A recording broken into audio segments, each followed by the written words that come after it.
Praise the lord, హల్లెలూయా. దేవుని నామంలో మీ అందరికీ వందనాలు. బాగున్నారా అండి? అనుకుంటున్నారా ఏం జరుగుతుంది నా జీవితంలో, ఎటు వెళ్తున్నాను, ఏం చేస్తున్నాను, ఏవో చేయాలని అనుకున్నాను కానీ అవి ఏం జరగడం లేదు.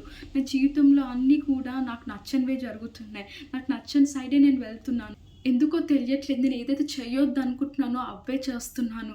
ఎటు పోతుంది నా లైఫ్, నా ఫ్యూచర్ ఎలా ఉండబోతుంది, ఏం జరుగుతుంది, ఎందుకు ఇలా ఉన్నాను, ఏం చేస్తున్నాను అన్న క్వశ్చన్స్తో ఉన్నారా? అయితే దేవుడు మాట్లాడే మాట ఏంటో చూద్దామా? యెషయా గ్రంథము 46వ అధ్యాయం 10వ వచనం. Eicher chapter 46 verse 10. Only I can tell you the future before it even happens.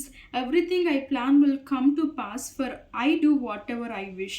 నా ఆలోచన నిలుచుననియు నా చిత్తమంతయు నెరవేర్చుకొనుదనియు చెప్పుకొనుచు ఆది నుండి నేనే కలుగబో వాటిని తెలియజేయుచున్నాను. పూర్వకాలము నుండి నేనే ఇంకా జరగని వాటిని తెలియజేయుచున్నాను. హల్లెలూయా. చూశారు కదండి దేవుడు మాట్లాడిన మాట. ఈరోజు మీరు అనుకుంటున్నారు కదా ఏం జరుగుతుంది నా జీవితం అని. కానీ ఈరోజు మన జీవితంలో జరిగే ప్రతి దానికి రీజన్ ఆయన అంట. నీ జీవితంలో, నా జీవితంలో జరిగే అన్ని కార్యాలు ఓన్లీ రీజన్ ఆయనే అంట. ఆయన చిత్త ప్రకారమే నీ జీవితంలో, నా జీవితంలో జరుగుతున్నాయంట. ఆయన విల్ ప్రకారం.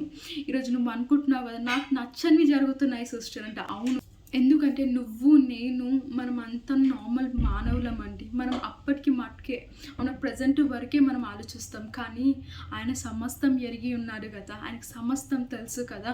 ఆయనకి ఫ్యూచర్లో జరిగేది కూడా నువ్వు ఎలా, నీ జీవితంలో ఎలా జరిగితే నువ్వు హ్యాపీగా ఉంటావు, నీ జీవితంలో ఎలా జరిగితే నువ్వు ప్రాస్పరస్గా ఉంటావు అని ఆయన ముందే ప్లాన్ చేసి పెట్టాడంట.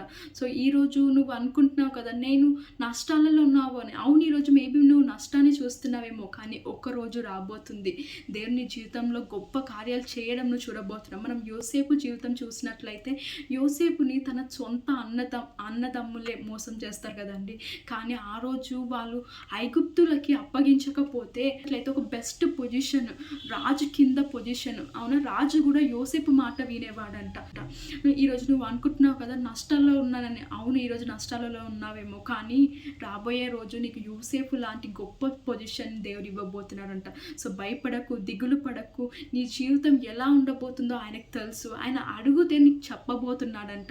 ఈరోజు వాగ్దానం చూసాం కదా, నువ్వు అడిగితే ఆయన చెప్పబోతున్నాడంట. సో భయపడకుండా ఫ్యూచర్లో జరగబోయే గొప్ప కార్యాల గురించి ఎదురు చూద్దాం. Amen. God bless you all.